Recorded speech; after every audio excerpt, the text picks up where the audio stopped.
پرانے زمانے میں ایک عورت تھی جو حاملہ تھی۔ جب بچہ پیدا ہونے کا وقت آیا تو اس نے اپنے ملازم سے کہا کہ کہیں سے آگ لے آؤ۔ وہ باہر نکلا تو دیکھا کہ دروازے پر ایک شخص کھڑا تھا جو پوچھنے لگا، کیا ہوا، لڑکی یا لڑکا؟ ملازم نے کہا، لڑکی ہوئی ہے۔ اس شخص نے کہا، سن لو، یہ لڑکی جوان ہو کر 100 آدمیوں کے ساتھ زنا کرے گی اور اس عورت کے ہاں جو شخص ملازم ہے اس سے اس لڑکی کا نکاح ہوگا اور ایک مکڑی اس لڑکی کی موت کا سبب بنے گی۔ یہ سنتے ہی ملازم وہیں سے پلٹ آیا اور آتے ہی ایک چھری پکڑی اور اس لڑکی کے پیٹ کو چیر ڈالا اور پھر اسے مردہ سمجھ کر وہاں سے بھاگ نکلا۔ اس لڑکی کی ماں نے یہ حال دیکھ کر اپنی بچی کے پیٹ پر ٹانکے لگوا دیے اور علاج شروع کروا دیا، جس سے آہستہ آہستہ اس کا زخم بھر گیا۔ اب ایک زمانہ گزر گیا اور وہ لڑکی بالغ ہو گئی۔ لڑکی بہت خوبصورت تھی۔ جوانی میں قدم رکھتے ہی وہ بدچلنی میں پڑ گئی۔ ادھر وہ ملازم جب لڑکی کو چھری مار کر فرار ہوا تو سمندر کے راستے کہیں چلا گیا۔ وہاں اس نے کام کاج شروع کیا اور بہت ساری رقم اکٹھا کر کے واپس اپنے گاؤں آ گیا۔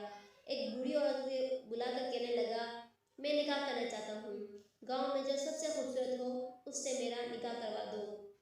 بوڑھی عورت کو شہر بھر میں اس لڑکی سے زیادہ خوبصورت کوئی اور نہ ملی۔ آخرکار ان دونوں کا نکاح کروا دیا گیا۔ دونوں میاں بیوی میں بہت محبت ہو گئی۔ ایک دن باتیں کرتے کرتے اس لڑکی نے شوہر سے پوچھا، آخر آپ کون ہیں، کہاں سے آئے ہیں اور یہاں کیسے آ گئے، وغیرہ وغیرہ۔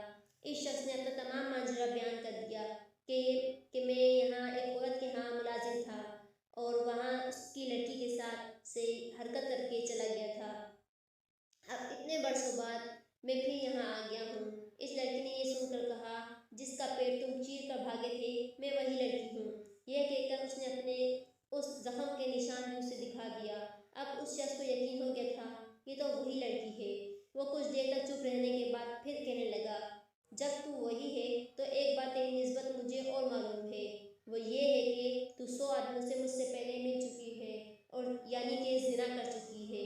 اس لڑکی نے کہا، تم نے ٹھیک کہا لیکن گنتی یاد نہیں۔ اس شخص نے کہا، مجھے تیری نسبت ایک اور بات بھی معلوم ہے، وہ یہ ہے کہ تیری موت کا سبب ایک مکڑی بنے گی۔ خیر چونکہ مجھے تجھ سے بہت زیادہ محبت ہے میں تیرے لیے ایک بلند و بالا اور پختہ محل تعمیر کروا دیتا ہوں۔ تو اس میں رہنا تاکہ وہاں تک ایسے کیڑے مکوڑے نہ پہنچ سکیں۔ چنانچہ ویسا ہی محل تیار ہوا اور وہ وہاں رہنے لگے۔ ایک مدت کے بعد دونوں میاں بیوی بیٹھے ہوئے تھے کہ اچانک چھت پر ایک مکڑی دکھائی دی۔ اسے دیکھتے ہی شوہر نے کہا، دیکھو آج یہاں مکڑی دکھائی دی ہے، اچھا یہ میری جان لیوا ہے، اس سے پہلے یہ میری جان لے میں اس کی جان ہی لے لیتی ہوں۔ اس نے غلاموں کو حکم دیا کہ اس زندہ مکڑی کو پکڑ کر میرے سامنے لاؤ۔ مکڑی کو پکڑ کر اس عورت کے سامنے لایا گیا تو اس عورت نے مکڑی کو زمین پر رکھ کر اپنے پیر کے انگوٹھے سے مسل ڈالا۔